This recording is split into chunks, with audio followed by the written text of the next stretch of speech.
Hey there. Tonight we're traveling back to ancient Greece, around 450 BCE. But you're not gonna be a legendary Spartan warrior. No, tonight you're waking up as someone history barely remembers.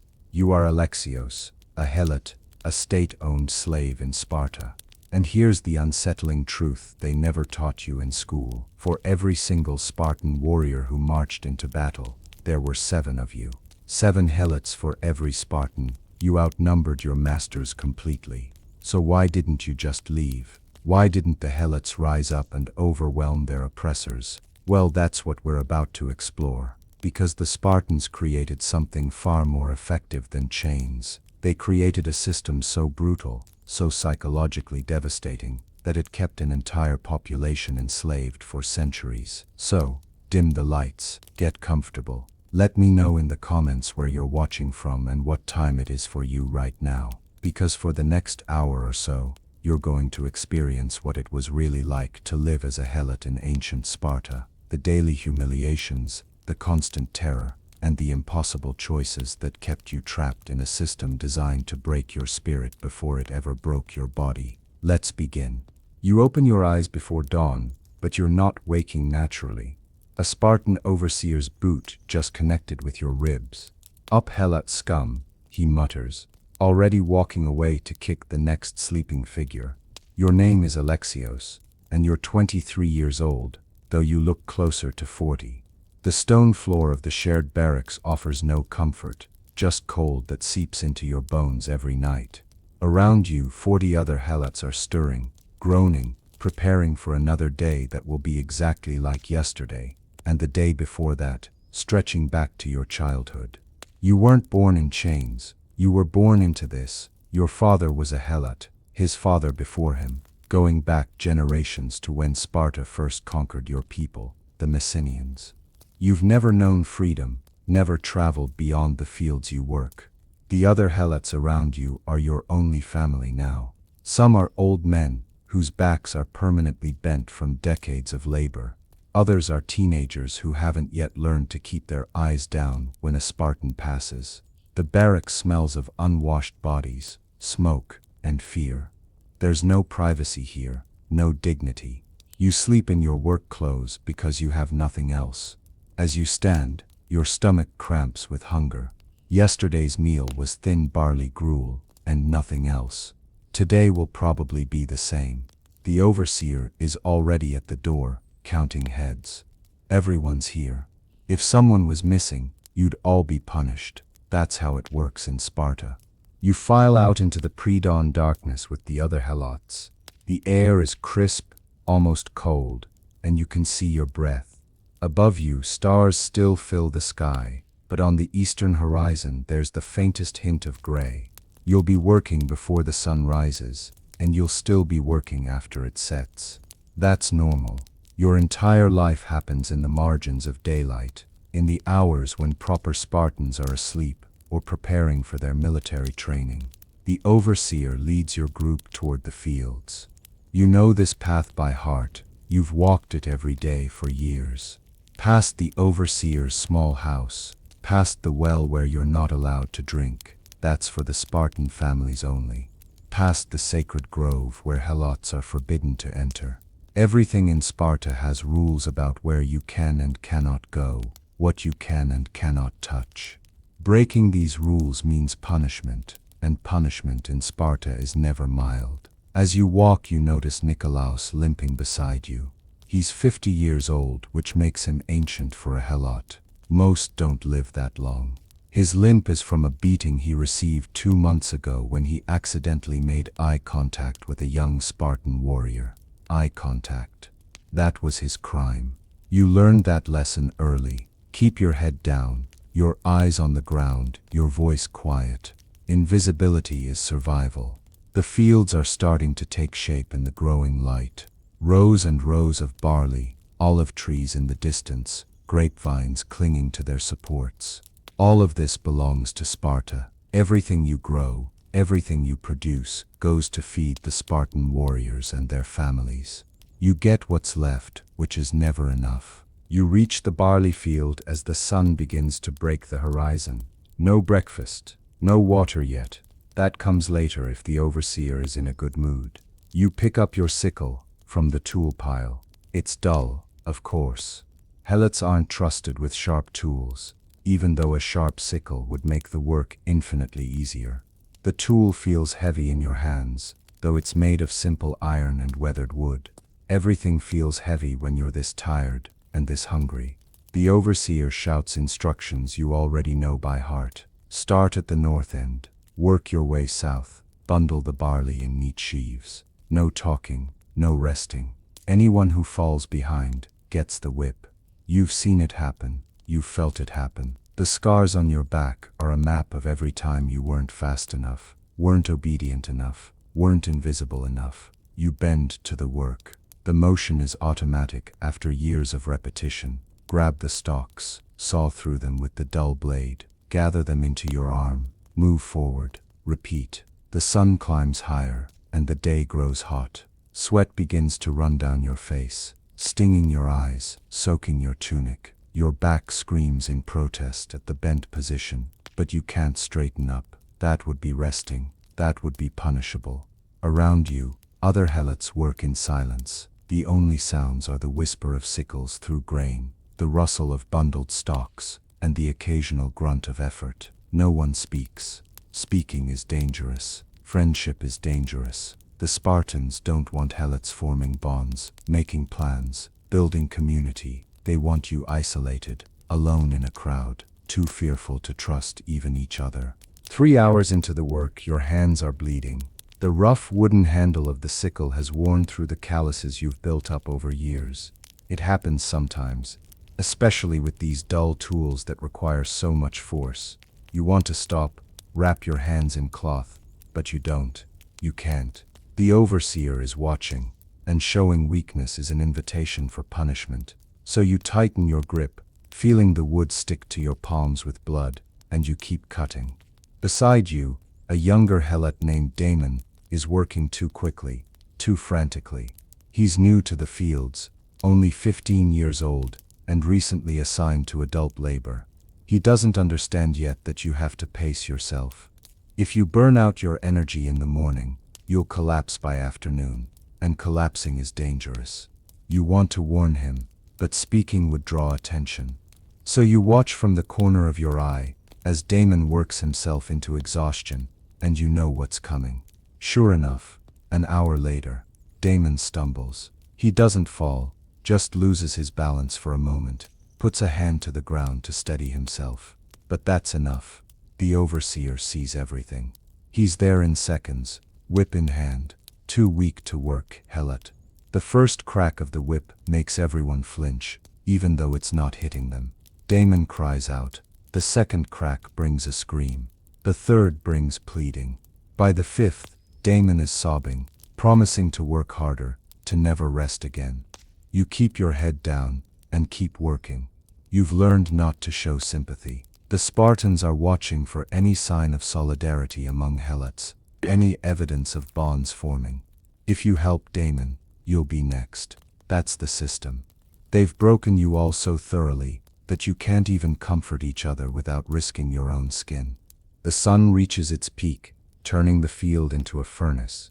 There's still no water break. Your tongue feels thick in your mouth, sticking to the roof. You've learned to breathe through your nose to conserve moisture, to spit less, to ignore the burning thirst that makes you dizzy. Around you, other helots are suffering the same. But no one complains. Complaining is pointless. The Spartans believe suffering builds character, though of course they mean it builds their character, not yours. You're not supposed to have character. You're supposed to be a tool. Your mind drifts as your body works automatically. You think about the stories your father told you before he died, stories about the time before Sparta conquered your people. He said your ancestors were Messenians, free farmers who owned their own land, who raised families and celebrated festivals. He said they fought against Sparta for years, 2 brutal wars that ended in total defeat. The survivors became helots, state slaves. That was nearly 200 years ago now. Your people have been enslaved longer than they were ever free. Sometimes you wonder what freedom would even feel like. You've never experienced it. never made a choice about where to go or what to do. Your entire life is dictated by Spartan masters. When to wake, when to work, when to eat, when to sleep. You don't own your body, your time, or your future. Even if you wanted to run away, where would you go? Sparta controls all the surrounding territory. Other Greek cities would just return you for a reward. And the penalty for attempting escape is death. Not a quick death, but a public execution designed to terrorize every other helot into obedience. So you don't run, you don't fight, you don't resist, you just endure, day after day, waiting for nothing in particular because there's nothing to wait for. Finally, as the sun begins its afternoon descent, the overseer calls for a water break. You straighten up slowly, too fast, and you might pass out. Your back protests with shooting pains that make you gasp. Every muscle in your body is screaming. You shuffle toward the water station, which is just a few clay jars sitting in the shade of an olive tree. The overseer controls access. He'll decide how much each helot gets, and he'll decide based on how well you've worked. It's another form of control. Even water is conditional on your obedience. When it's your turn, he looks at your pile of bundled grain, nods slightly, and allows you 2 small cups. That's good. Some helots only get 1. You drink the first cup too quickly, and immediately regret it. Your stomach cramps. The second cup you sip slowly, making it last, feeling the lukewarm water wash the dust from your throat. It tastes like life itself. For these brief moments, the water makes everything else almost bearable. You notice that young Damon isn't in line. He's sitting against a tree, back still bleeding from the whipping. The overseer purposely doesn't call him for water. It's another lesson. If you fail, you suffer twice. Once from the punishment, once from being denied basic necessities afterward. Damon will have to work the rest of the day without water, probably without eating tonight either. The other helots avoid looking at him. His suffering is a mirror, and no one wants to see their own reflection in it. As you drink, you catch a glimpse of Spartan society in the distance. Young warriors running in formation, training for battle. They're singing war songs, their voices strong and confident. They look powerful, invincible. And you know that tonight, they'll eat meat and wine while you have barley gruel. They'll sleep in beds while you sleep on stone. They'll be praised for their strength, while you're beaten for your weakness. Back to work. Your brief moment of relief evaporates within minutes as your muscles stiffen again, as thirst returns, as the sun continues beating down. You work through the afternoon, in a haze of exhaustion. The pile of harvested barley grows larger, row by row. None of it belongs to you. You won't see any benefit from this work. The grain will go to Spartan storehouses, will feed Spartan families and armies. You're just the instrument, the tool that makes it happen. As you work, your mind returns to something you've been trying not to think about, the Krypteia. Every helot knows this word, and every helot fears it. It's a Spartan institution specifically designed to terrorize you and your people. Young Spartan warriors, as part of their training, are sent out to hunt helots. Not all helots, just the ones the Spartans consider dangerous, strong ones, smart ones, anyone who shows leadership qualities or dignity or anything that might threaten Spartan control. They hunt them at night, in secret, and kill them. Your father died during a Krypteia raid. You were 12 years old. He was killed because he was respected among other helots, because he told stories of Messenian pride, because he had the audacity to not appear completely broken. One night, Spartan youths came to your barracks. They dragged him outside. You never saw him again. His body was left in the field as a warning. You found him the next morning, and you learned your most important lesson: never stand out, never be memorable, never give the Spartans reason to notice you. The Krypteia isn't just about killing strong helots, it's about psychological warfare. It's about making every helot live in constant fear, about making you police yourself, suppress yourself, hide any hint of strength or intelligence. They've created a system where your own capabilities become liabilities, where your survival depends on appearing worthless. The sun finally begins to set, painting the sky in oranges and purples that would be beautiful if you had the energy to appreciate beauty. But you don't. You're too tired, too hungry, too worn down by another day of endless labor. The overseer finally signals the end of work. You drop your sickle into the tool pile and join the line of helots trudging back to the barracks. Everyone moves slowly, like old men, though many are young. This work ages you from the inside out. The walk back is silent except for shuffling feet and heavy breathing. You pass by Spartan homes, proper houses with walls and roofs and gardens. You can smell cooking meat, hear laughter and conversation. Normal life, family life. The kind of life you'll never have. Helots aren't allowed to marry officially. The Spartans don't recognize helot unions as legitimate. If you want to live with a woman, have children, you can, but they'll be helots too. Your children will inherit your slavery. That's why many helots simply don't have families. Why bring new life into this misery? Back at the barracks, you finally get your meal, a wooden bowl of barley gruel. It's watery, tasteless, barely warm. You eat it anyway, scraping the bowl clean with your fingers because you're starving. Around you, other helots do the same. No one speaks.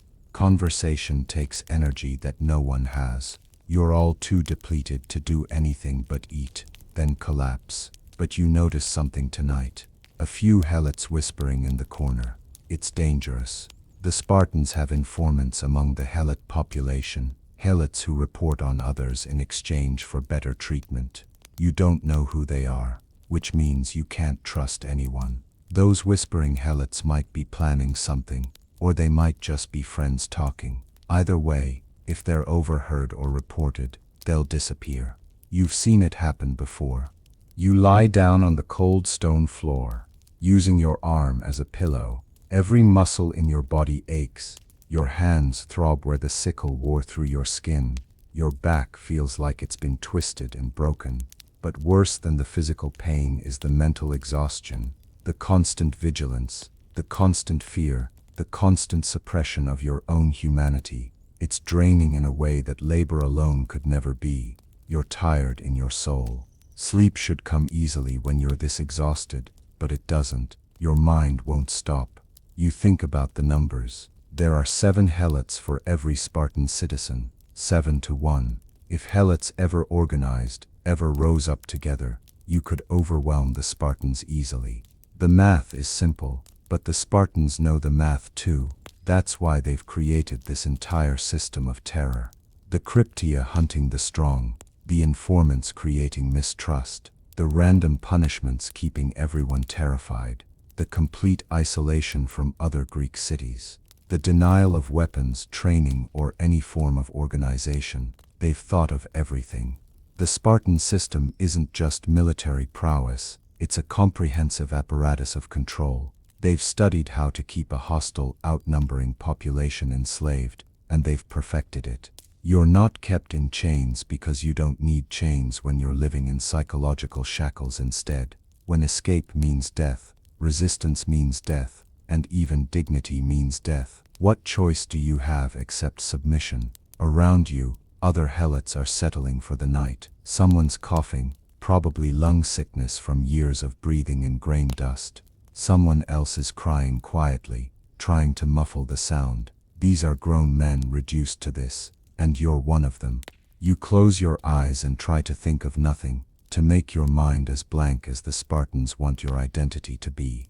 You must have slept, because suddenly it's morning again, and the overseer's boot is finding your ribs. The cycle repeats. Wake, work, endure, sleep. Day after day, year after year. But today is different. As you file out to the fields, there's tension in the air. The Spartan overseers are speaking to each other in hushed, urgent tones. Something's happened. You keep your head down and your ears open.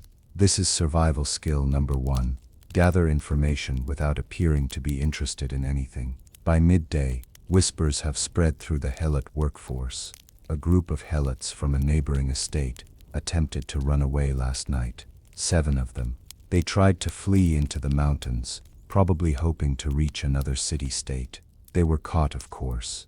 They're always caught. And now they're being brought back for public execution. Every helot in the region is being ordered to attend.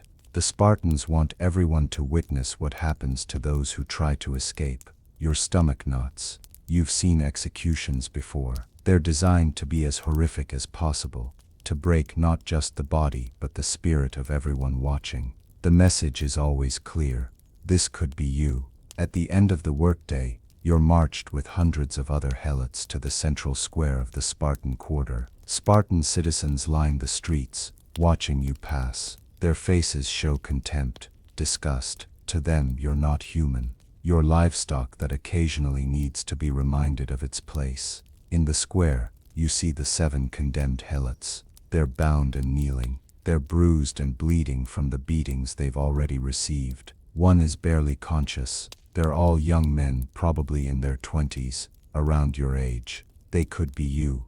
That's the point. That's always the point. A Spartan official steps forward. He's older, probably an F or one of Sparta's 5 elected magistrates who hold enormous power. His voice carries across the silent square. These helots attempted to flee from their service to Sparta. They forgot what they are. They forgot their place.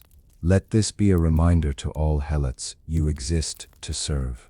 Sparta is your master, now and forever. There is no escape. There is no freedom. There is only obedience or death. The executions begin. They don't use swords. That would be too quick, too merciful. They use clubs. Heavy wooden clubs that break bones and crush skulls slowly. You want to close your eyes, but you can't. Spartan guards are positioned throughout the crowd, specifically to watch for helots who look away. If you don't watch, you'll be punished. So you watch.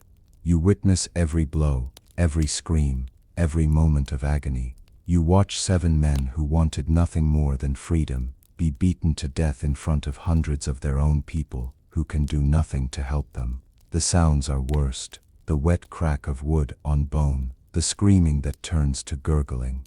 The final moments when the condemned stop moving but the beating continues anyway, just to be sure.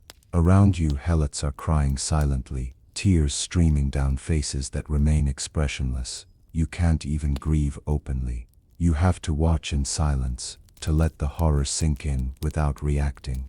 That's part of the torture too.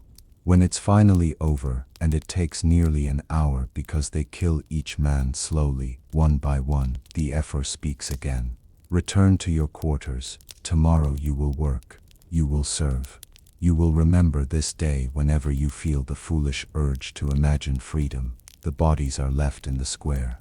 Tomorrow helots will be ordered to clean them up. Another lesson: even in death you serve. That night, no one in the barracks speaks. The silence is heavier than usual, weighted with fresh trauma. You lie on your usual spot on the stone floor, but sleep feels impossible. Every time you close your eyes, you see the executions. You hear the sounds. You smell the blood. This is intentional. The Spartans know that tonight, every helot in the region will be lying awake, reliving what they witnessed, reinforcing the lesson. Fear is most effective when it's internalized. When you do the work of terrorizing yourself, you think about those 7 men. They were brave or desperate or both. They actually tried. They took the risk that you've never dared to take. And they paid for it with the worst death imaginable. But here's what haunts you most. If you had been one of them, if you had somehow escaped and reached another city-state, what would have happened?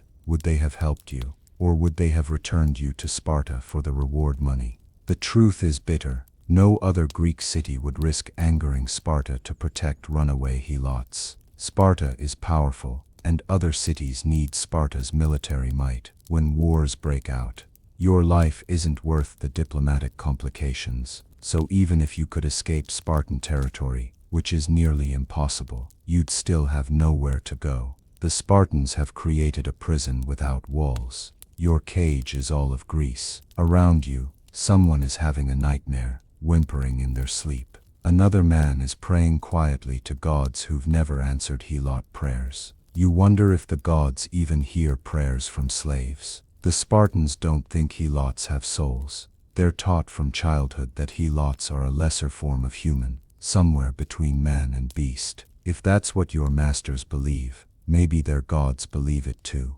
Days blur together after the execution. Work, eat, sleep, repeat. Your body goes through the motions automatically, while your mind exists somewhere else, somewhere numb. This is how you survive, by not thinking too much, by not feeling too deeply. You become a machine made of flesh, doing what you're told, staying invisible, enduring. The helots around you are the same. Everyone retreats into themselves. Connection is dangerous. Hope is dangerous. So you exist in a state of emotional shutdown, just getting through each day. 3 weeks after the execution, something changes. A new group of helots arrives at your barracks, assigned to your work detail. They're from a different estate, brought here because their previous master died and his property was redistributed. Among them is a woman. Her name is Thea, and she's different from anyone you've seen before. Not in appearance. She looks like every other helot, worn down by labor and fear, but there's something in her eyes. A spark that hasn't been extinguished yet. It makes you nervous. That spark is dangerous. Thea is assigned to work the same fields as you. She's a hard worker, silent like everyone else. But you catch her watching things, observing, thinking. The overseer hasn't noticed yet, but you have, and that means others probably have too. If there's an informant in your group, and there probably is, she's going to be reported. You want to warn her, but warning her would mean talking to her, which would create a connection, which would put you at risk, so you say nothing. That's what the Spartan system has done to you. It's made you complicit in the control of your own people, but you can't stop noticing her. Despite your best efforts to remain disconnected, to stay numb, something about Thea awakens the part of you that you've been trying to bury, the part that still thinks, still feels, still hopes, and that terrifies you, more than any overseer's whip. 2 days later, your fears are confirmed. During the midday water break, the overseer calls Thea forward. Your stomach drops. This is how it starts. She approaches with her eyes properly downcast, her posture submissive, but that doesn't help her. The overseer has been informed that she's been acting above her station, which could mean anything: making eye contact, standing too straight, working too efficiently. Any sign of competence or dignity is suspicious in a helot. He doesn't whip her. Instead, he does something worse. He announces that from now on, Thea will receive half rations. No reason given, no specific crime stated, just arbitrary punishment, designed to break her will. Half rations means slow starvation, while still being required to work full days. It's a death sentence stretched over months, and everyone knows it. The message is clear: that spark in her eyes needs to be extinguished, one way or another. You watch this happen, and you hate yourself for your relief. Relief that it's her, and not you.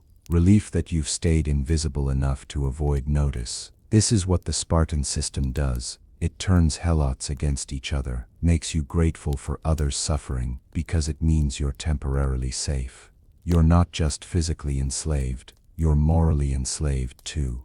They've corrupted your ability to feel proper human solidarity. That evening, you see Thea receive her half ration of gruel. The bowl is pathetically small. She looks at it for a long moment, and you see her jaw tighten. But she doesn't complain, doesn't protest. She just sits and eats slowly, making the meager portion last. And that spark in her eyes, it's still there. Somehow, impossibly, it's still there. You don't know whether to admire her or pity her, probably both. Over the next week, you watch Thea grow thinner. Everyone on half rations does. The work doesn't decrease, but the food does, and the math is simple. She's burning more energy than she's consuming. Her body is eating itself. Within a month, maybe 2, she'll be too weak to work. And when helots become useless, they're simply left to die. No medical care, no mercy, just disposal. You've seen it happen to elderly helots who can't work anymore. They disappear one day, and no one asks where they went. Everyone knows. But Thea keeps working. She's slower than before, clearly struggling, but she hasn't collapsed yet. And that spark, impossible, infuriating, inspiring, remains in her eyes. She's not surviving, she's resisting. By continuing to work, to exist, to not break, she's engaging in the only form of resistance available to her. It's not much. It won't change anything, but it's something. And you can't stop watching her.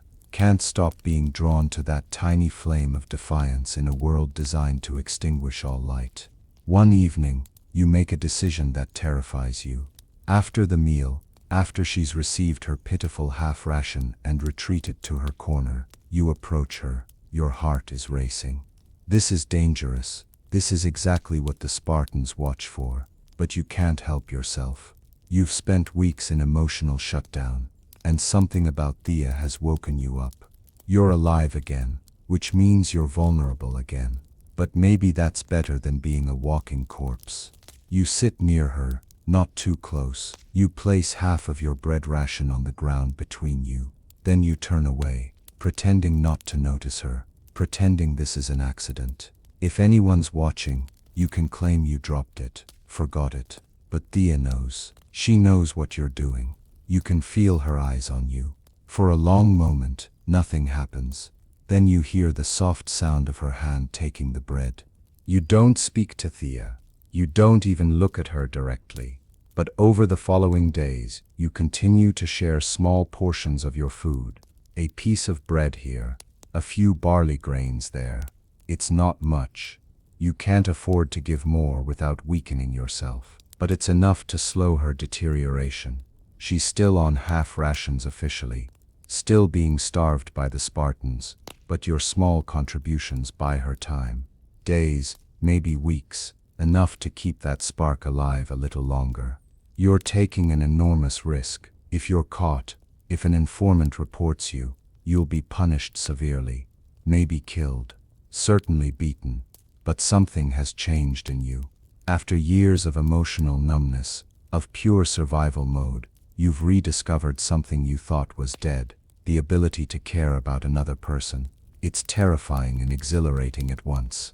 You feel more alive than you have in years, even as you're more frightened than you've been in years.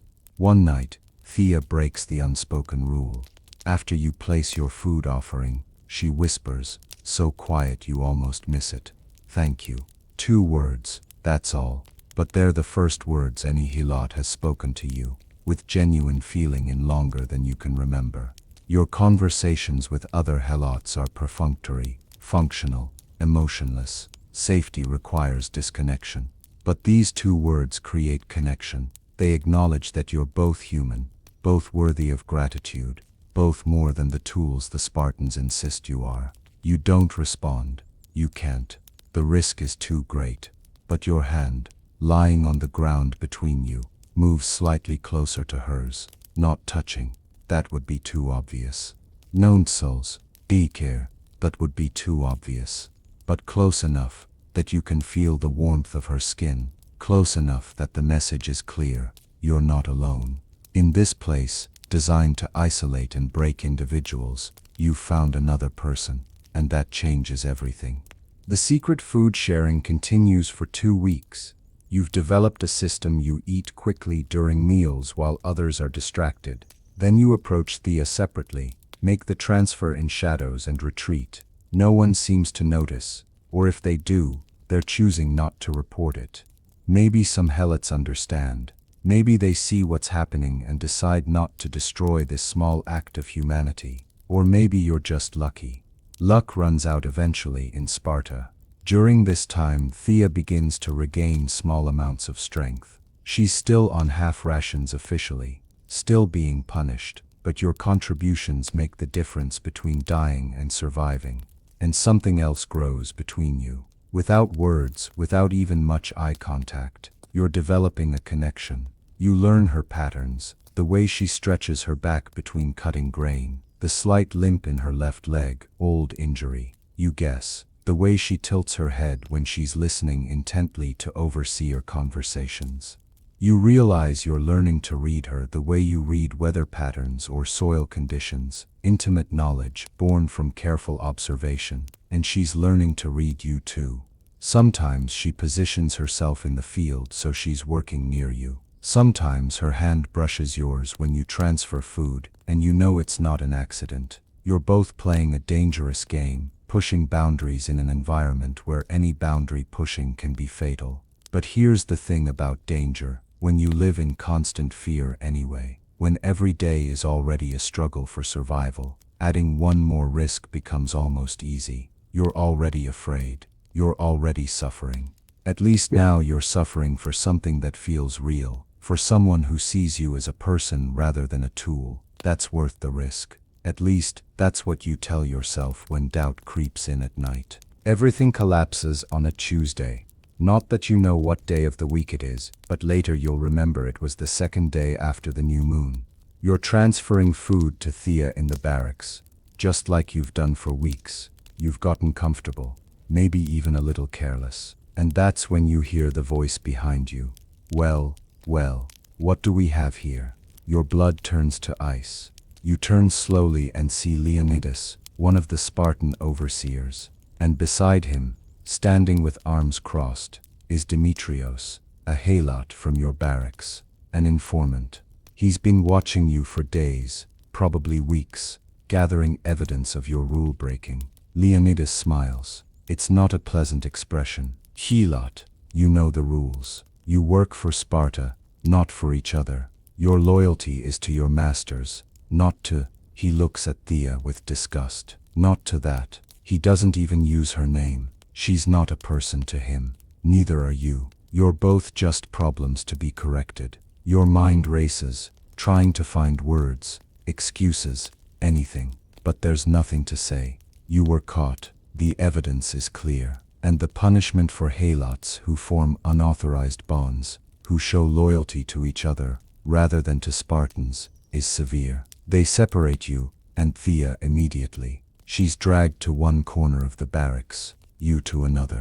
You try to catch her eye, to communicate something, an apology, a promise, anything. But Spartan guards block your view. Your last glimpse of her shows fear, replacing that spark in her eyes. And that's somehow worse than any punishment they could inflict on you. They're not just going to hurt you, they're going to break what you've built together, and they'll enjoy doing it. Leonidas announces to the assembled helots, tomorrow at dawn, these two will be punished publicly. Let their suffering remind you all of what happens when helots forget their place. You exist to serve, not to love, not to help each other, not to form bonds. You are slaves. That is all you are. That is all you will ever be. The night before your punishment, you don't sleep.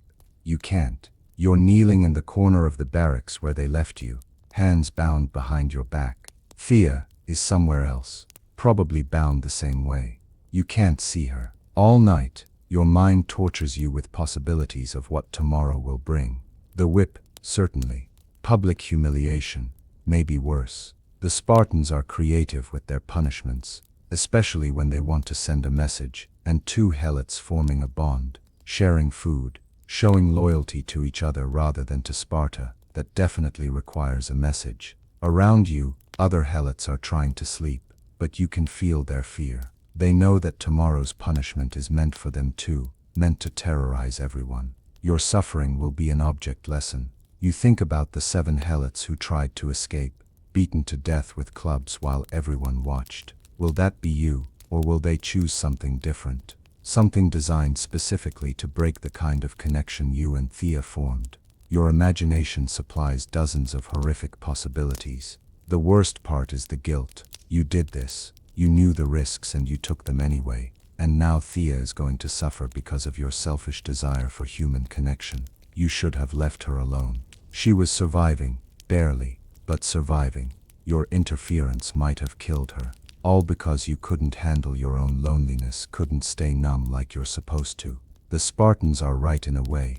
Helots who allow themselves to feel are dangerous. Not dangerous to Sparta, but dangerous to other helots. Your feelings have become weapons that hurt the people you care about.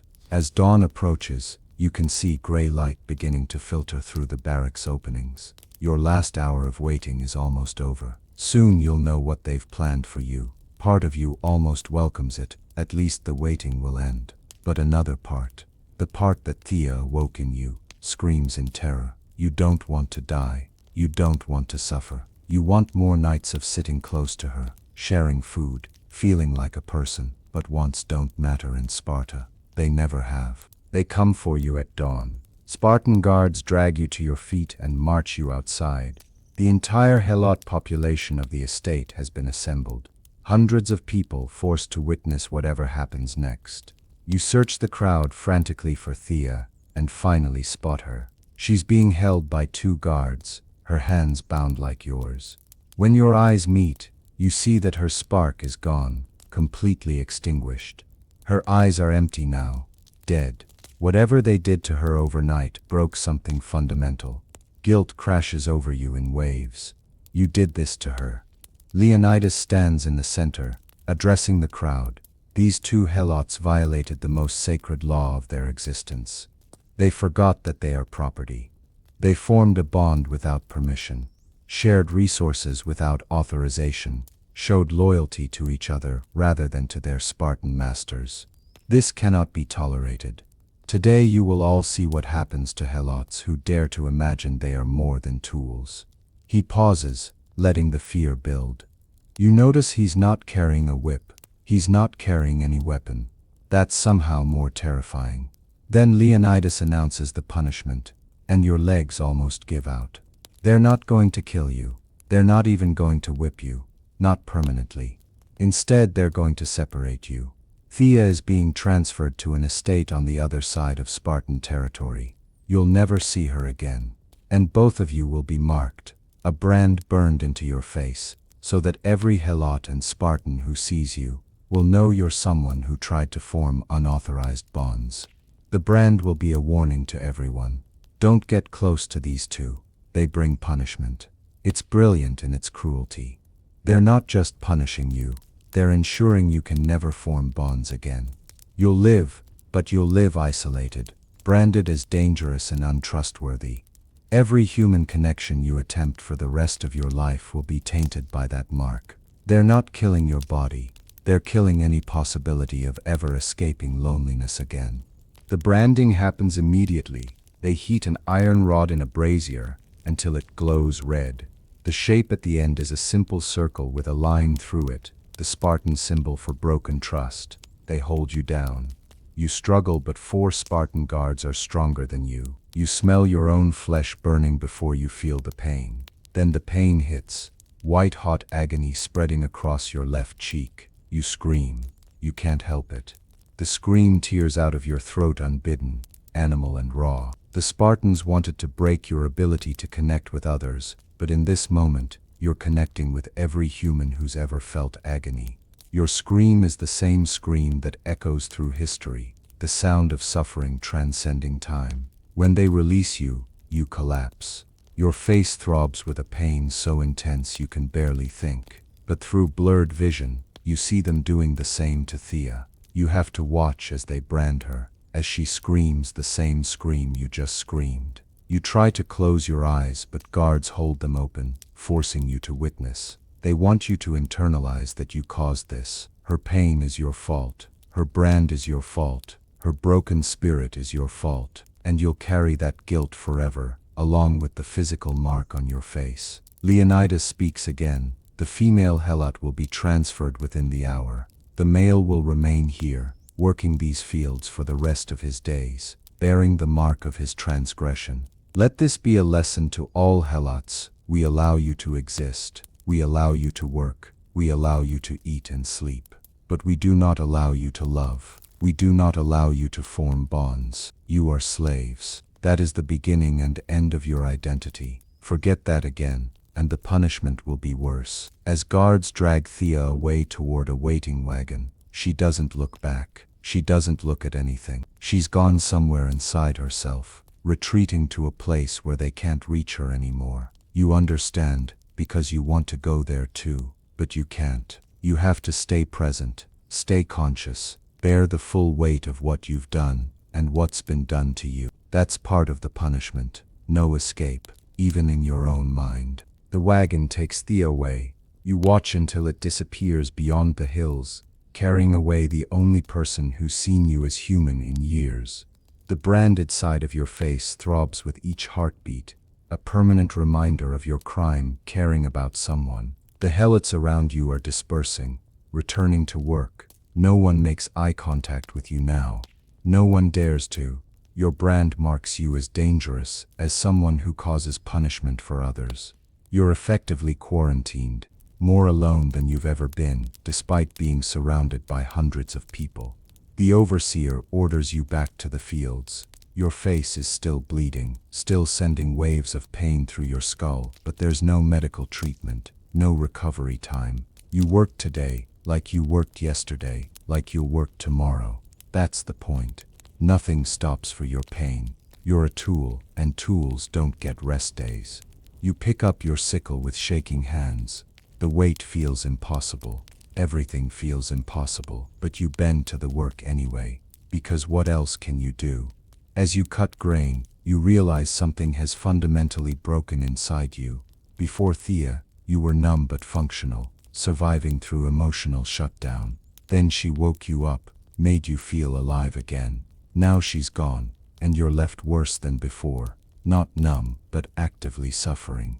You're conscious of your pain, your loneliness, your hopelessness. You can't return to the mercy of numbness, but you also can't move forward toward hope. You're trapped in a new state of existence, aware suffering.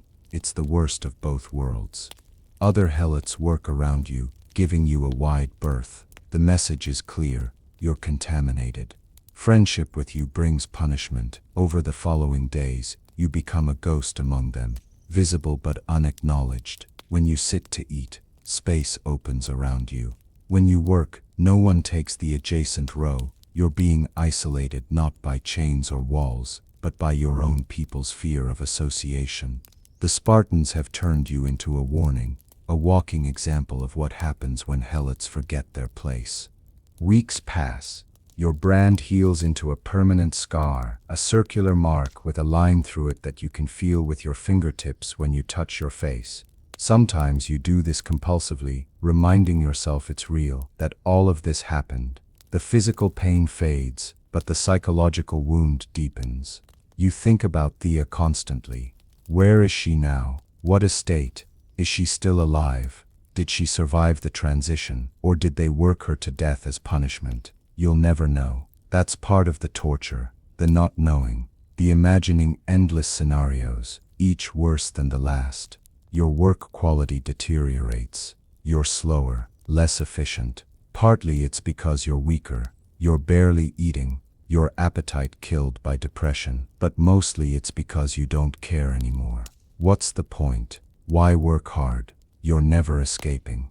You're never going to be free. You're going to die in these fields, alone and branded, and nothing you do matters. The overseers notice your decline and increase their supervision of you. More beatings, more threats. But even that doesn't really motivate you. Pain is just background noise now. Everything is background noise except the constant ache of loss. One evening you notice old Alexios, the limping man who was kind to you before, watching you from across the barracks. He's careful, subtle, but you see him. You expect nothing. Everyone avoids you now. But as people settle for sleep, Alexios slowly, carefully, moves to sit near you. Not close enough to be obvious, but closer than anyone has dared in weeks. He doesn't look at you directly. He doesn't speak, but he's there. Present, acknowledging your existence. It's the smallest gesture imaginable, but it breaks something inside you. Silent tears start flowing down your face, and you can't stop them. Alexios still doesn't look at you, but he whispers so quietly you almost miss it. Your father would be proud that you tried. Love is not a crime, boy. They've made it one, but it's not. Remember that. Then he moves away before anyone notices. But those words, the first kind words spoken to you in weeks, land like water in a desert. They don't fix anything. You're still branded, still isolated, still broken, but someone saw you. Someone acknowledged that what you did wasn't shameful, and somehow that's enough to keep you alive one more day. Nicolaus's words give you something you thought was lost: perspective. The Spartans want you to believe that what you did was wrong, that caring about Thea was a crime deserving of punishment. They want you to internalize their values, to police yourself, to agree that slaves shouldn't love. But Nicolaus reminded you of a truth you'd forgotten. The Spartans' laws are not moral laws, they're convenient laws. Laws designed to maintain power. You didn't commit a sin, you committed an act of humanity in an inhuman system. That distinction matters. Over the following days, something shifts in you. The depression doesn't lift. You're still profoundly sad, still grieving Thea, still scarred. But under the sadness, something harder crystallizes. Anger. You're angry at the Spartans for what they've done. You're angry at the system that keeps you enslaved. You're angry at Demetrios for betraying you. And you're angry at yourself for not being angry sooner. You've spent your entire life accepting your slavery as inevitable, as natural, but it's not natural. It's constructed, maintained by violence and fear, and recognizing that construction is the first step toward imagining its destruction. You start watching the Spartans differently, not with downcast eyes but with concealed observation. You study their patterns, their behaviors, their vulnerabilities. You notice that there are only a handful of overseers for hundreds of helots. You notice that Spartan men are gone often, away on military campaigns or training exercises. You notice that the system only works because helots are too frightened and isolated to organize. But what if they weren't? What if someone could break through that isolation, spread a message of resistance? The numbers favor helots overwhelmingly. The only thing stopping revolt is fear. You're not planning anything. You're just one branded, isolated helot with no authority and no resources. But you're thinking. And thinking is dangerous. The Spartans understand this, which is why they work so hard to prevent it. They want helots who act without thinking, who obey without questioning. But you're questioning now. And once you start questioning, you can't stop. Every order, every rule, every punishment, you examine it all through new eyes, asking why, who benefits, what maintains this system. And slowly, answer by answer, you're building a framework for understanding your oppression. Understanding is power, even if you don't know yet what to do with that power. 3 months after Thea's removal, something happens that changes everything. News spreads through the helot population. News that the Spartans couldn't completely suppress despite their best efforts. In a neighboring region, a small group of helots successfully revolted. It was brief, put down within days with typical Spartan brutality. But it happened. For a few days, 50 helots held a farm, and the Spartans had to actually fight to retake it. The revolt failed. The rebels were executed. But the message reached every helot in Sparta: revolt is possible. Rare, costly, usually fatal, but possible. The Spartans are nervous. You can see it in how the overseers move, how many guards are posted, how quickly they react to any perceived dissent. They're afraid. The realization hits you like a physical force. The Spartans are afraid of you. Not you specifically, but helots collectively. They rule by terror, because they're outnumbered, and they know it. Every brutal punishment, every Krypteia raid, every execution, they're all acts of fear masquerading as strength. The system isn't invincible, it's fragile. It only appears strong because everyone believes it's strong. Belief can be changed. You think about your father, killed in a Krypteia raid for being dangerous, meaning for having dignity, for telling stories of Messenian pride. You think about the 7 helots executed for trying to escape. You think about Thea, broken and branded and taken away. All victims of a system that maintains itself through terror. But terror only works if people remain isolated, if they can't organize, if they believe resistance is impossible. What if someone could break that isolation? What if someone could spread a different message? You outnumber them. Together, you're stronger. They fear you. That's why they hurt you. That's why they hurt you. That's why they keep you apart. That night, you do something incredibly dangerous. You approach Nicolaus in the darkness. You whisper to him about the failed revolt, about the mathematical reality of Helot numbers versus Spartan numbers, about the possibility of coordination. You're expecting him to silence you, to warn you away from such thoughts. But instead, his weathered face shows the smallest hint of a smile. We've been waiting decades for someone young enough to still hope. Tell me more, boy. And so you do. And for the first time in months, you feel something other than pain or anger. You feel purpose. Organizing a revolt among helots is almost impossible. The Spartans have designed the system specifically to prevent it. Helots from different estates rarely interact. Communication is monitored. Anyone who shows leadership is killed. Informants are everywhere, reporting even casual conversations. And most helots are too exhausted, too beaten down, too hopeless to imagine fighting back. But almost impossible isn't the same as impossible. You and Nicholas begin very carefully, very slowly, building a network. First, you need to identify helots who might be receptive. Not the broken ones. They'll report you out of fear. Not the informants. They'll report you for rewards. You need the ones like you, angry, aware, desperate enough to risk everything, because living like this feels like dying anyway. Nicholas helps. He's been a helot for 50 years. He knows people, knows histories, knows who lost children to Krypteia raids, who saw loved ones executed, who carries grudges that haven't healed.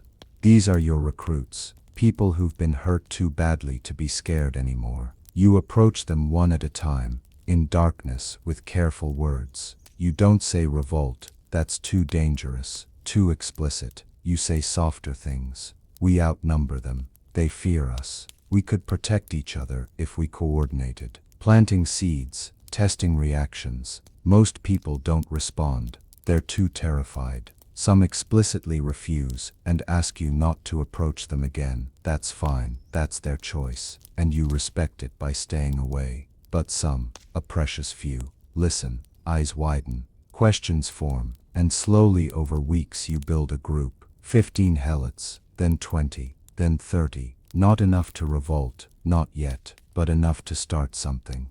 Your second need is information. The Spartans' routines, their numbers, their vulnerabilities. When are the fewest guards present? Which overseers are cruel enough that killing them would be justified self-defense? Where are weapons stored? How can messages be passed between estates? Every small piece of information is valuable. You teach your network to watch, to remember, to share what they see. You're building collective knowledge, a database of Spartan weakness. And the Spartans don't notice because helots are invisible to them. They see you as furniture, as tools, as livestock. They don't imagine you're watching them the way they watch you. 6 months after Thea's removal, your network has grown to 50 helots across 3 estates. You've developed a rudimentary communication system, messages hidden in grain deliveries, signals using arrangement of farming tools, coded conversations that sound like complaints about weather or work but actually convey information about guard positions and timing. It's fragile and dangerous, but it works. For the first time in Spartan history, or at least the first time you know of helots are coordinating across estates without the Spartans knowing. That itself is a revolution, even before any violence occurs. But the question haunts you. What's the end game? You can organize, you can share information, you can build networks, but then what? You can't actually overthrow Sparta. Even if every helot revolted simultaneously, you'd be facing the most formidable military force in Greece. Spartans train for war from age 7. They're armed, armored, trained, and experienced. Helots are farmers with no weapons, no armor, no training. The numbers favor you, but the capability advantage lies entirely with them. A revolt would be suicide. Brave, perhaps, but ultimately futile. Nikolaos poses the question one night, "Boy, what do you actually want? Do you want to die fighting, or do you want to live differently?" It's the right question. You don't want death. You want freedom, but freedom seems impossible. No other Greek city will shelter runaway helots. The Spartans control all surrounding territory. Even if you won a battle, you'd lose the war. So what's the goal? You struggle with this. Your anger wants blood, wants revenge, but your intelligence knows that revenge without survival is just mutual destruction. There has to be a better way, a smarter strategy. Then an idea forms. What if the goal isn't to defeat Sparta militarily? What if it's to make helot slavery so expensive, so difficult, so dangerous that the Spartans choose to reform the system themselves? Sustained resistance, not suicidal revolt. Work slowdowns, coordinated, small acts of sabotage that can't be traced to individuals, protecting each other from Krypteia raids through warning systems, making the Spartans' lives just difficult enough, consistently enough, that the status quo becomes untenable. Not victory in a day, but pressure over years. Could it work? Maybe, probably not. But it's better than throwing lives away in glorious failure. The first coordinated action is small, almost laughably so, but it's a test of the network, a proof of concept. You coordinate with helots on 3 different estates to all work at exactly 70% efficiency for 1 week. Not so slow that it's obvious sabotage, but slow enough to be noticeable. The key is coordination. If one estate slows down, overseers just punish those helots. But if 3 estates slow down simultaneously, it looks like a regional problem, maybe a crop disease, or bad tools, something systemic rather than intentional. The Spartans can't punish everyone without destroying their own labor force. It works. The overseers are frustrated, angry, but they blame the tools, the weather, everything except helot resistance, because helot resistance, coordinated across estates, is supposed to be impossible. The Spartans' own confidence in their system blinds them. They can't imagine that the silent, submissive helots working in front of them are actually part of a coordinated network, making calculated decisions about productivity. You're invisible to them, not just physically, but conceptually. They can't see what they believe is impossible. The success is intoxicating. For the first time in your life, you've taken an action, small as it is, that gave you control over your circumstances. You decided to work slower, and you did, and nothing catastrophic happened. The Spartans didn't crack down, they just complained about bad luck. That's power, tiny power, barely measurable, but real. And if you can do it once, you can do it again, larger, smarter, more impactful. You meet with your network, and you see the same realization dawning on all their faces. They're not helpless. The system makes them feel helpless, trains them to believe resistance is futile, but it's a lie. Coordinated action works. They have power, if they use it together. The hardest part of organizing oppressed people isn't teaching them tactics. It's convincing them that action is possible, that they're not powerless. After this first small success, that lesson is learned. Eyes that were dead now shine with possibility. People stand straighter. Hope, dangerous, powerful hope, spreads through your network like fire through dry grass. Success breeds ambition. Over the next months, your network expands to 70 helots across 5 estates. You conduct more coordinated slowdowns, each time refining the technique. You develop a warning system for Krypteia raids. Helots positioned as lookouts who signal when Spartan youth are hunting, allowing targets to hide or travel in groups. It's not perfect, but it saves lives. 3 helots who would have been killed in raids survive because of your network's warnings. 3 lives. It feels like everything. You also begin targeted sabotage. Nothing that will starve Spartans. You're not trying to cause famine or civilian suffering, but breaking tools in ways that look accidental, losing equipment, accidentally contaminating small portions of grain stores with dirt that makes it unusable. Death by 1,000 cuts. Each incident is tiny, explainable, deniable, but cumulatively, they cost the Spartans time, resources, and efficiency. You're making slavery expensive. That's the goal. Make the current system so frustrating, so costly, so difficult, that reform becomes attractive. But there's danger. The Spartans know something is wrong. They can't prove coordination, can't identify specific saboteurs, but they sense resistance. They increase Krypteia raids, increase random punishments, bring in more overseers. The pressure ratchets up. Your network members are afraid. Some want to stop, to return to invisible survival. You understand their fear. What you're doing is incredibly dangerous. If caught, the punishment won't be branding. It'll be execution for everyone involved, probably after torture to reveal the full network. You gather your network and you're honest with them. We can stop. If you want to stop, we stop. No one will blame you. Living this way in constant fear of discovery is its own kind of torture. But I need you to understand what stopping means. It means going back to the way things were. It means accepting that Thea was broken and branded for nothing, that my father was killed for nothing, that the 7 who tried to escape died for nothing. If we stop, we're agreeing that helots are powerless, that Sparta is invincible, that nothing can ever change. I can't live with that, but I won't make anyone else take this risk. Choose. They vote to continue. Not unanimously. 5 helots choose to leave the network, and you respect that, making them promise only to stay silent. But 65 vote to continue resistance. 65 people willing to risk everything for the possibility of change. The weight of responsibility threatens to crush you. These people are trusting you with their lives.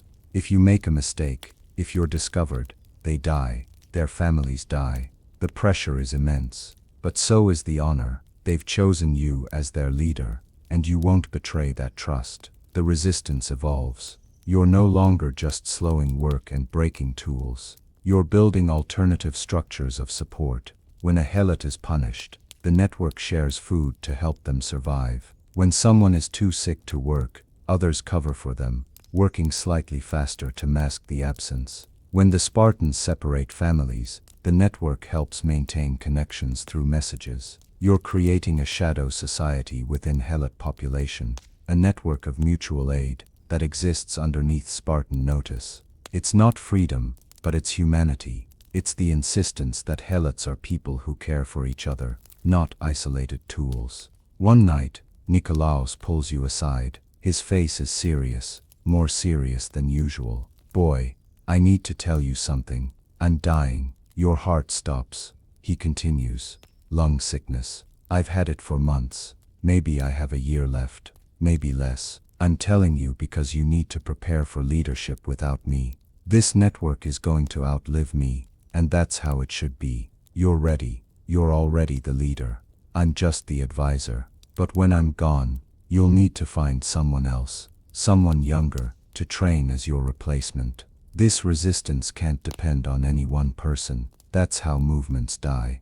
The conversation breaks something in you, even as it teaches you. Nicolaos has become like a father to you. The father the Spartans killed, the mentor you needed, the connection that kept you sane during the hardest months. Losing him will hurt, but he's right. The resistance is bigger than any individual. You need to think generationally, structurally. You identify 3 younger helots, smart, committed, brave, and you begin training them in leadership, in strategy, in how to maintain the network. You're building something that can survive your death, Nicolaos's death, any individual's death. You're building an institution of resistance. 8 months into organized resistance, the Spartans make a move that changes everything.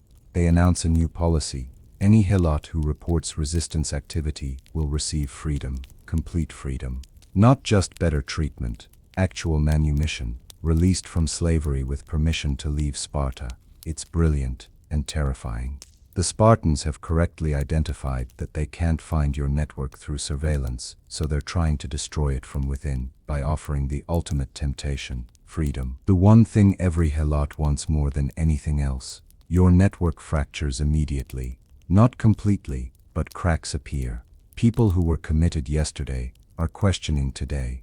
Can they really pass up the chance for freedom, even if it means betraying others? You understand the temptation. You feel it yourself. If you reported the network, you could be free. You could leave Sparta, start a new life somewhere else. Maybe find Thea. The fantasy is intoxicating, but it's also a lie. Freedom purchased with others' blood isn't freedom. It's collaboration. You'd spend the rest of your life knowing you traded 65 people's lives for your own comfort. That's not freedom. That's a different kind of prison. You call an emergency meeting. your network gathers in fear and suspicion. Who will betray whom? Who wants freedom badly enough to sell out their brothers and sisters? The tension is palpable. You stand before them, and you speak from your heart. The Spartans are offering you freedom. I can't match that offer. I can't promise you'll ever be free. I can only promise that if we maintain solidarity, we maintain our humanity. If we betray each other for individual benefit, we become what the Spartans want us to be: isolated, selfish, powerless. But if we refuse to betray each other, if we keep supporting each other even when temptation is offered, we prove something more important than freedom. We prove we're still human. We prove they haven't broken us. That's all I can offer, the chance to die as humans rather than live as things. Several people leave that night. You don't blame them. They've chosen survival, and survival is a legitimate choice. But 47 remain. 47 helots who've decided that solidarity matters more than individual escape. It's a smaller network now, but it's stronger. Everyone who remains has made a conscious choice to stay. There's no more uncertainty, no more doubts. You've been tested by the ultimate temptation, and you've survived. The smaller committed network operates with new efficiency. Everyone remaining has proven their dedication. Trust is deeper now. You expand operations. The work slowdowns become more strategic. You target specific crops during crucial harvest windows, causing maximum disruption with minimum punishment risk. The warning system for Krypteia raids becomes more sophisticated. You've mapped out Spartan youth movement patterns and can now predict raids with 70% accuracy. More Helot lives are saved. The mutual aid network grows stronger. Food sharing, work coverage, message passing between estates all function smoothly. But you're also more careful now. The Spartans' offer to reward informants is still active, still tempting new helots who weren't part of your network. You implement security protocols. Information is compartmentalized so individual members only know a few others. Meetings are smaller and more frequent, rather than large gatherings that could be easily reported. Communications use coded language that sounds innocuous to outsiders. You're learning tradecraft, developing the skills of underground resistance. It's exhausting, but necessary. One day during harvest, something unexpected happens. You're working in the field when a Spartan warrior approaches. Not an overseer, but an actual warrior in full armor. Your stomach drops. Have you been discovered? But he walks past you without a glance and addresses the overseer. You keep working, head down, ears straining. You catch fragments. Earthquake in the north. Need additional labor. Requisitioning helots. The warrior is here to draft helots for some emergency project. This is common. When Sparta needs extra labor, they pull helots from farms temporarily. But then you hear your name. The warrior is pointing at you, at 15 others from your estate. You're being requisitioned. Tomorrow at dawn, you'll march north to help rebuild after the earthquake. It's not punishment. It's just random selection for a work detail. But it means leaving your network for weeks, maybe months. Leaving just as the resistance is gaining momentum. Leaving 46 helots who depend on your leadership. You have no choice. Refusing requisition means execution. That night, you meet with your trained lieutenants, and you do the thing Alexios taught you. You pass leadership. The network will continue without you. It has to. The march north takes 3 days. You're part of a group of 200 helots from various estates, guarded by 10 Spartan warriors. The earthquake damaged a fortress and its surrounding farms. You're being sent to rebuild. The work will be brutal, but there's an unexpected opportunity. You're surrounded by helots from different regions. Helots you've never met. Helots who might be receptive to your message. For the first time in months, you're outside your normal territory, outside your known network. You could spread the resistance further, but it's dangerous. You don't know these helots. Some might be informants. Some might immediately report you to guards. The Spartan offer of freedom for information is still active. You need to be subtle, careful. During the march, you position yourself near other helots and you listen. You don't speak, you just listen. You're learning their stories. their grievances, their losses, who lost family in Krypteia raids, who bears the scars of unjust punishments, who has that look in their eyes, not quite dead, not quite alive, waiting for someone to give them a reason to hope. On the second night of the march, you're camped in an open field. The Spartans are maintaining a loose perimeter, but they're not watching closely. Where would helots run to? You're in the middle of Spartan territory, with no supplies and no destination. Escape is impossible. So the guards are relaxed, drinking wine, laughing among themselves. And in that relaxed moment, you see an opportunity. You approach a helot who's been watching you with curiosity. Young man, maybe 25, with a brutal scar across his forearm that looks like a punishment wound. You sit near him and you speak quietly. That scar, punishment. For what? He looks at you warily, but he answers, dropped a tool, honest accident, 10 lashes. You nod. They're creative with their cruelty. He studies your face, sees your brand. What's that mark? You touch it. Punishment for caring about someone. They branded me and took her away. His eyes widen slightly. Recognition, understanding. He whispers, they're afraid of us. You reply, yes, that's why they hurt us. Fear masked as strength. He looks at you for a long moment. Then he nods. And you know you've found another recruit. Over the month-long reconstruction project, you carefully, slowly recruit 12 helots from different estates into the resistance philosophy. You don't create a formal network here. That would be too risky and too obvious. Instead, you plant seeds. You teach them the concepts coordination, mutual aid, strategic slowdowns, protection networks. You explain that they're not powerless, that small actions matter, that solidarity is stronger than individual survival.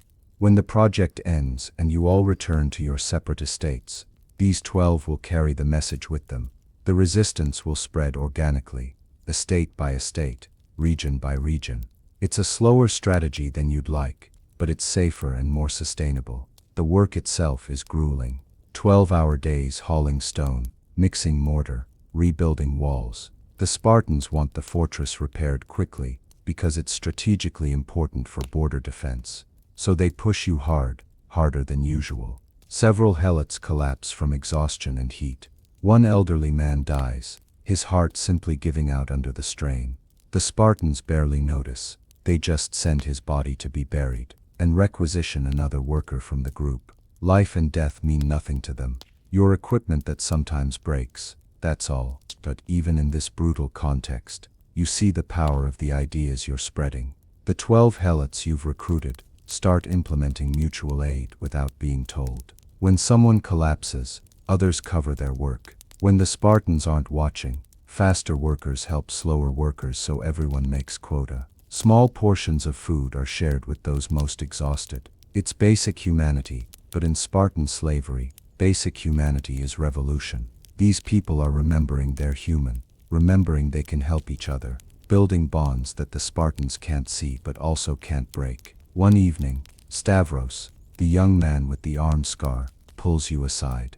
When we get back to our estates, how do we continue this? How do we organize without you? You smile. This is the right question. This is Nikolaos's lesson being learned by the next generation.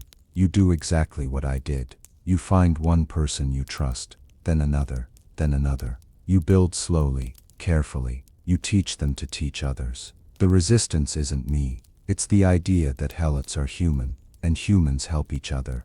That idea can't be killed. Spread it. Keep it alive. That's how we win. One person, one connection, one act of solidarity at a time.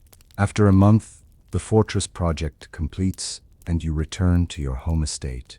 The march back takes another 3 days. You're exhausted, battered, but also energized. You've spread the resistance to 12 new people across different regions. The network is metastasizing beyond your direct control, which is exactly what you wanted. Movements that depend on single leaders die when those leaders are killed. But movements based on ideas and practices that spread person to person are nearly impossible to eliminate. You're building something that will outlive you. When you arrive back at your estate, your Lieutenant Helots brief you on what happened during your absence. The network held strong. They conducted 3 successful coordinated slowdowns without you. They warned 7 helots of Krypteia raids, saving lives. They maintained the mutual aid food sharing system. Most importantly, they recruited 11 new members, bringing the network back to 58 people. They didn't just maintain your work, they expanded it. You're not necessary anymore. The resistance has become bigger than you. That realization is both humbling and thrilling. But there's bad news too. Alexios is much worse. The lung sickness has progressed rapidly. He's too weak to work now, which means he's essentially waiting to die. The Spartans don't support helots who can't work.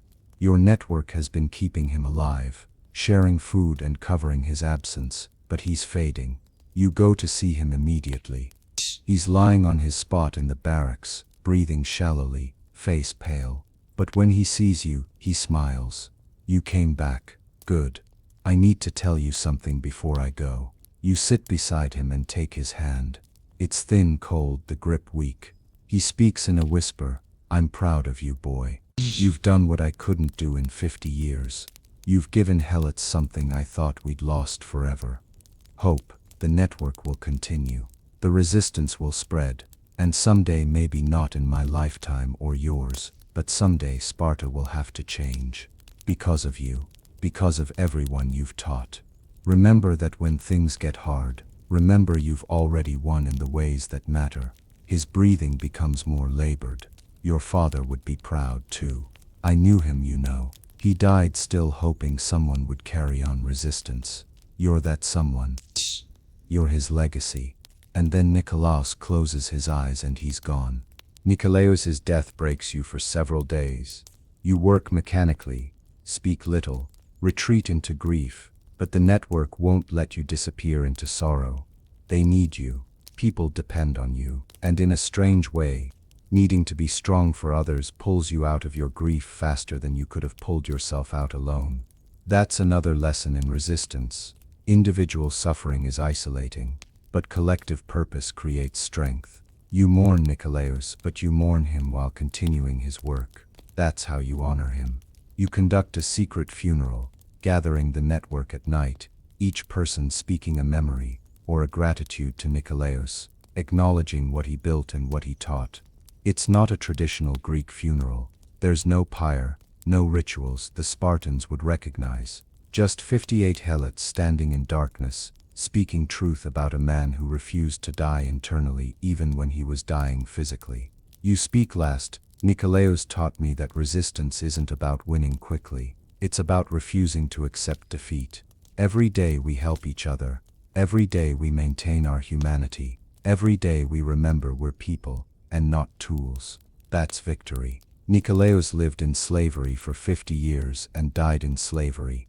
But he was never really enslaved. His mind was free. His soul was free. That's what I'll remember. That's what we all should remember. After the funeral, you recommit to the work with renewed intensity. The network expands to 75 helots. You improve coordination, timing slowdowns to maximize impact during critical planting and harvest periods.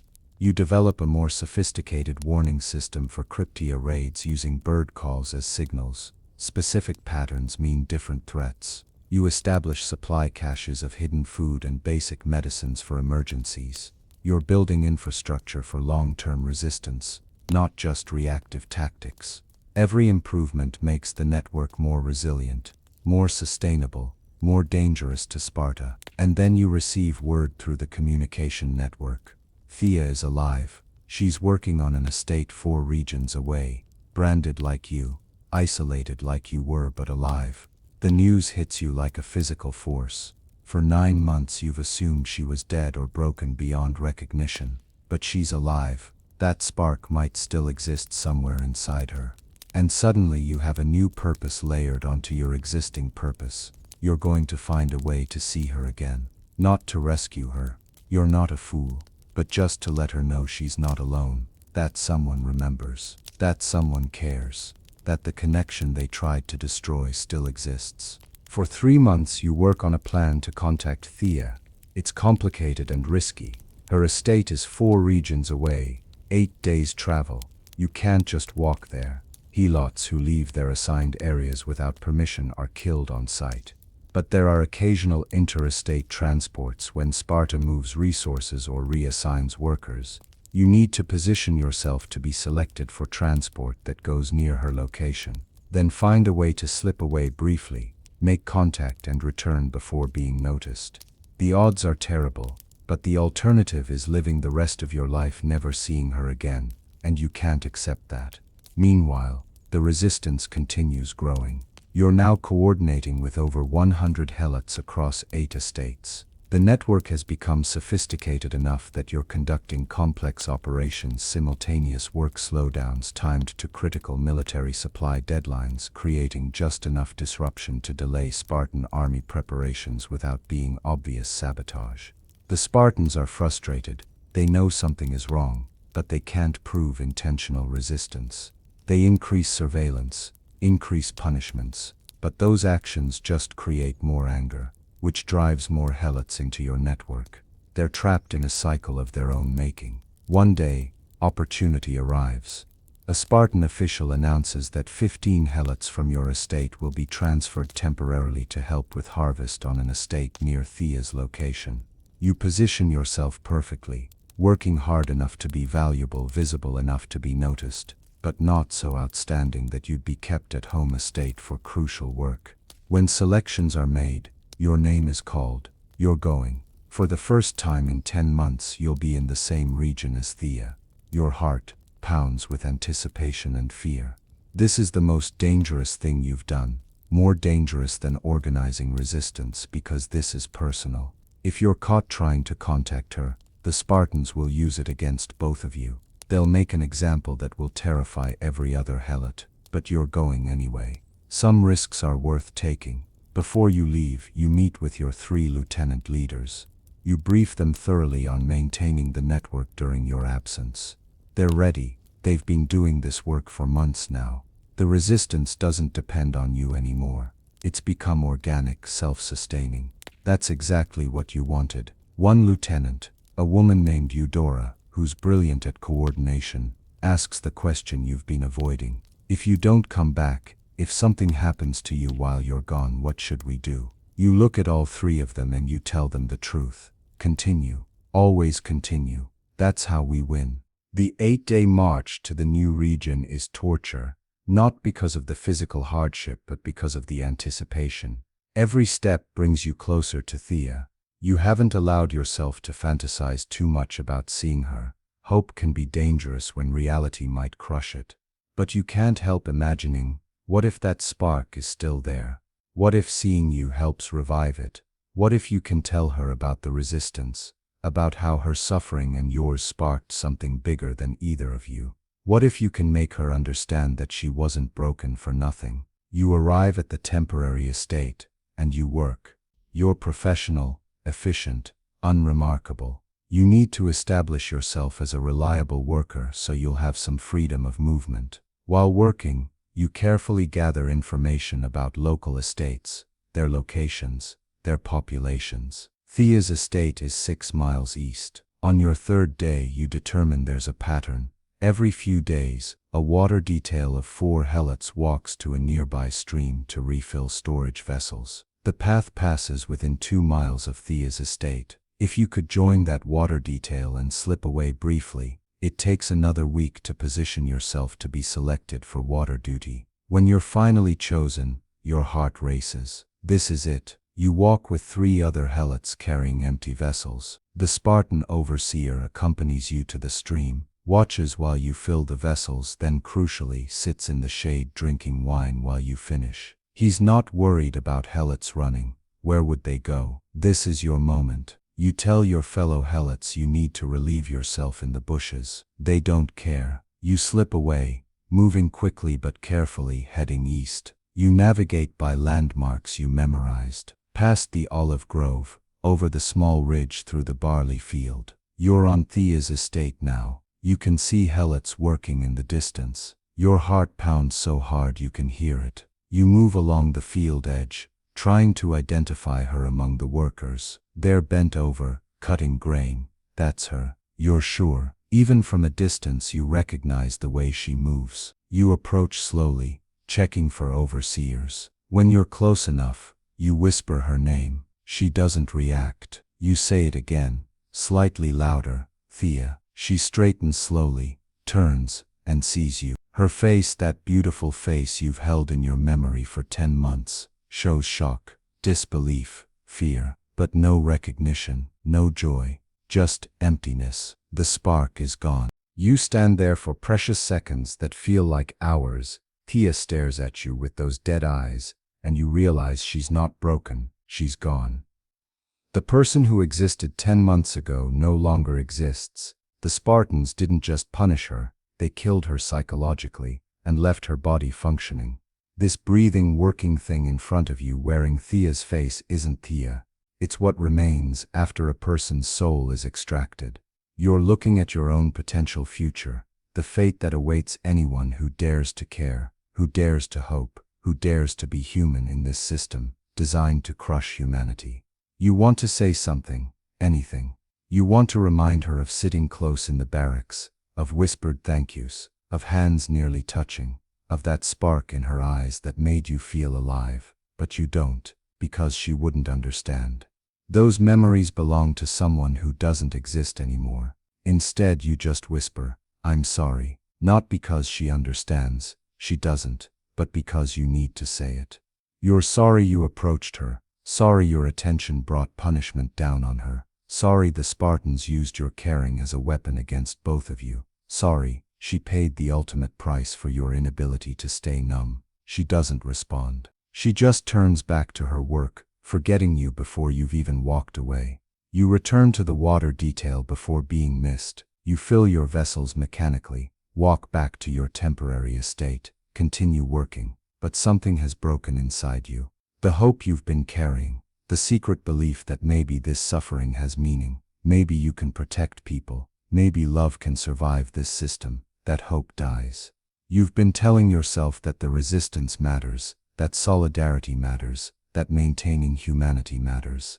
But you just saw what happens when the Spartans really want to break someone. All your network, all your careful organization, all your speeches about human dignity, none of it protected Thea, none of it saved her. She's gone. And what does that say about everything you've built? That night, you lie awake wrestling with despair. Maybe the Spartans are right. Maybe helots are powerless. Maybe all your resistance is just theatrical defiance that ultimately changes nothing. The Spartans will keep being Spartans. Helots will keep being ground down until they're nothing.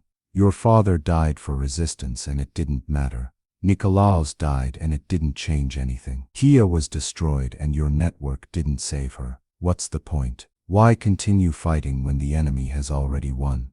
You wake the next morning and you make a decision. You're done. Done with resistance, done with organizing, done with hope. It's all pointless theater. The Spartans have won, and they'll always win, because they're willing to destroy anyone who challenges them, and they have the power to do it. You'll finish this temporary assignment, return to your estate, tell your lieutenants the network is dissolved, and return to simple survival. Numb existence is preferable to conscious suffering. At least if you're numb, you can't be disappointed when everything you care about is destroyed. You work that day in complete shutdown mode. The helots around you notice something is wrong, but they don't approach. You've learned to project stay away effectively. You go through motions automatically. Cut grain, bundle grain, move to next row, repeat. Your mind is blank. You're practicing the numbness you plan to inhabit permanently. It's almost peaceful. No thoughts about resistance, no calculations about network coordination, no hopes about changing anything, just nothing. This is what the Spartans wanted all along, a helot who works without thinking, who exists without hoping, who breathes without living. But then something happens. During the midday break, a young helot approaches you. He's maybe 17 years old, obviously new to adult labor. He sits near you and says quietly, "You're the one with the mark on your face, the one from the southern estates." I've heard about you. Your stomach tightens. Heard what? From whom? He continues. My brother was part of your network before he was transferred. He told me that you teach helots they don't have to stay broken, that they can help each other, that they're still human. He looks at you with eyes that still have life in them, that still have hope. Is it true? Can we really resist? You want to tell him no. You want to explain that resistance is futile, that the Spartans win every time, that hope is a trap that leads to destruction. You want to protect him from the pain of caring, from the devastation of loss. But you look at his face, young, alive, waiting for your answer, and you can't do it. You can't extinguish that spark in his eyes the way Thea's was extinguished. You can't look at this kid who's heard about you and believes you represent something important and tell him it's all meaningless. So instead, you tell him the truth. Yes, we can resist, not always successfully, not without cost. People die, people break, but we can choose to remain human, even when they try to make us things. That's resistance, and it matters. Philippus's question forces you to confront something you've been avoiding. You don't get to quit. Not because you're special, or because you're the leader, but because people believe in what you started. Philippus's brother told him stories that gave him hope. How many other helots across Sparta are carrying similar stories, finding strength in knowing that somewhere, someone is organizing, someone is resisting, someone is proving that helots aren't completely powerless. If you give up, you're not just abandoning your network, you're destroying hope for helots you've never met, who are surviving on the belief that resistance exists. That realization is heavy, and it's liberating simultaneously. You don't get to despair. You don't get the luxury of numbness. Too many people depend on the idea of you, even if they never meet you. Fear was destroyed, that's true, and it's devastating. But Philippus isn't destroyed yet. Your network members aren't destroyed. Stavros and the 12 helots you recruited during the earthquake project aren't destroyed. They're still fighting, still hoping, still human. And if you give up, you're betraying all of them. You're proving the Spartans right. That individual suffering is enough to break resistance. That hope can be killed by showing people their powerlessness. You spend the rest of your time at the temporary estate teaching Philippus everything you know, not just tactics, but philosophy. You explain that resistance isn't about winning battles, it's about refusing to accept the identity the Spartans impose. They say helots are things, resistance is insisting you're human. They say helots are isolated, resistance is building connections. They say helots are powerless. Resistance is finding the small powers you have and using them collectively. You teach him about coordination, about mutual aid, about protecting each other, and you see his eyes light up with understanding and purpose.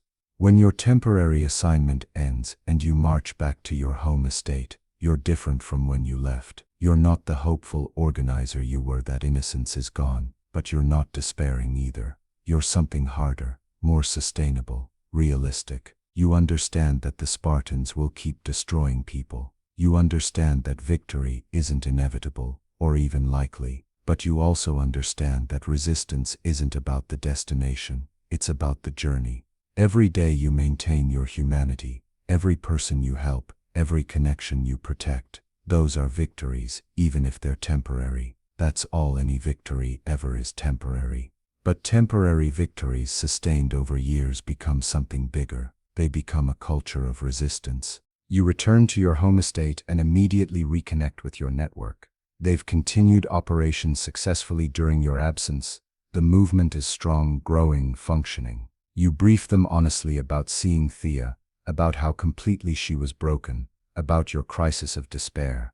You don't hide your weakness because hiding it would suggest that leaders can't feel pain, and that's a lie. Leaders feel everything. They just keep functioning anyway. Your lieutenants listen and understand. Eudora speaks for the group. We're sorry about Thea, but we're glad you came back to us. We need you, not because you're invincible, but because you're one of us who refuses to quit. You restructure the network based on lessons learned. You implement better security protocols to protect against informants. You expand the mutual aid system, Now when Spartans punish a helot with reduced rations, the network automatically shares food to prevent starvation. You improve the Krypteia warning system with additional lookouts and faster signal chains. You create a teaching program where experienced network members train new recruits in the philosophy and tactics of resistance. You're institutionalizing the movement, making it robust enough to survive individual losses. 6 months after returning, the network has grown to 120 helots across 10 estates. You're in regular coordination with Stavros and other recruits from the Earthquake Project. They've built their own networks in their regions. The resistance is becoming regional, not just local. Information flows between estates about Spartan troop movements, Krypteia plans, overseers' routines. The helot community is developing a collective consciousness, a shared understanding that they're not alone, that resistance exists, that hope is possible. But success brings danger. The Spartans know something significant is happening. They can't prove organized resistance, but the circumstantial evidence is mounting too many work slowdowns during critical periods, too many Krypteia targets escaping raids, too much helot solidarity. They increase pressure, more random executions, more informant rewards, more surveillance. Several network members are arrested and tortured, though they reveal nothing. The compartmentalized structure means individual members only know a few others, so they can't betray the whole network even under torture. Still, every arrest, every execution, every torture session weighs on you. These are your people, suffering because of decisions you made. That weight never gets lighter, you just get stronger at carrying it. 1 year after Thea's removal, almost 2 years since you first formed the network, the movement reaches a critical moment.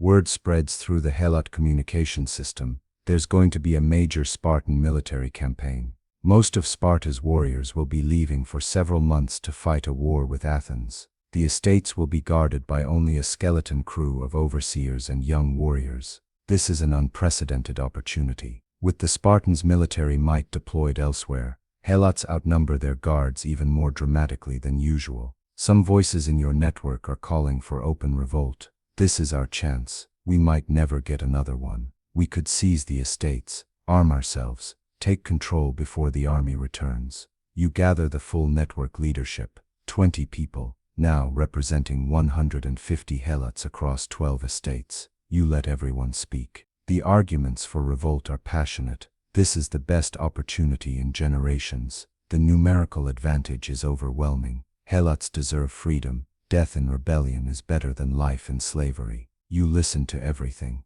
Then you speak. I understand the desire for revolt, but I need you to think about what happens next. Say we seize the estates. Say we even succeed initially. What happens when the Spartan army returns? They're the finest military force in Greece. They'll retake everything in days and the retribution will be apocalyptic. Every helot, not just us, every helot in Sparta will be punished for our revolt.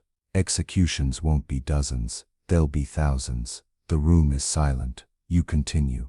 Our resistance has been effective precisely because it's sustainable. We're not trying to overthrow Sparta in a day. We're making slavery expensive, difficult, unsustainable over years and decades. We're building networks that survive individual losses. We're creating a culture where helots remember they're human and help each other. That's how we win, not through glorious defeat, but through persistent refusal to be completely broken. If we revolt now, we destroy everything we've built. We trade years of effective resistance for 1 day of glorious futility. I won't do that. I won't sacrifice thousands of helots who aren't even in our network for a battle we can't win. The debate continues, for hours. Eventually a vote: revolt now, or continue strategic resistance. The vote is close. Some desperately want the catharsis of open violence, want to strike back directly at their oppressors. But the majority votes to continue the sustainable resistance. You're relieved and exhausted. You've just talked your network out of potentially suicidal action. Some members leave angry, feeling you're too cautious, too accepting of slavery. But most stay. They understand. Sometimes the bravest choice isn't fighting to the death, but living to fight tomorrow. The Spartan military campaign lasts 4 months. During that time, your network implements its most effective operations yet. With fewer guards, you conduct widespread coordinated slowdowns that significantly impact supply production. You expand the mutual aid network to include helots outside your formal resistance structure, sharing food, protecting vulnerable people, building community even with those who don't know they're part of something bigger. You save 17 helots from Krypteia raids using your warning system. You help 3 elderly helots who would otherwise have been left to die. You're not waging war, you're building parallel structures of care and resistance that exist underneath Spartan notice. Some of the members who wanted to revolt leave permanently. You understand and accept it. They need something you can't give them, immediate violent catharsis. They need to strike back directly, to make the Spartans feel pain the way helots feel pain. You get it, but you've learned that satisfying your own anger isn't the same as winning. Effective resistance requires discipline, patience, strategic thinking. It requires accepting that you might not live to see victory, but your work might enable victory generations from now. That's a hard sell to people who are suffering now. You don't blame those who leave. You just continue the work with those who stay. When the Spartan army returns victorious from their campaign, the overseers resume full strength. The window of opportunity closes. But something has changed. The helots who experienced those 4 months of slightly looser control, who saw the network functioning effectively, who felt the power of helot solidarity, they're different. They've tasted possibility that can't be untasted. Your network is now 130 helots formally, but informally, hundreds more know about it, benefit from it, believe in it. The resistance has become part of helot culture. Children hear stories about the branded man who teaches that helots are human. Elderly helots speak about the network that shares food and warns of danger.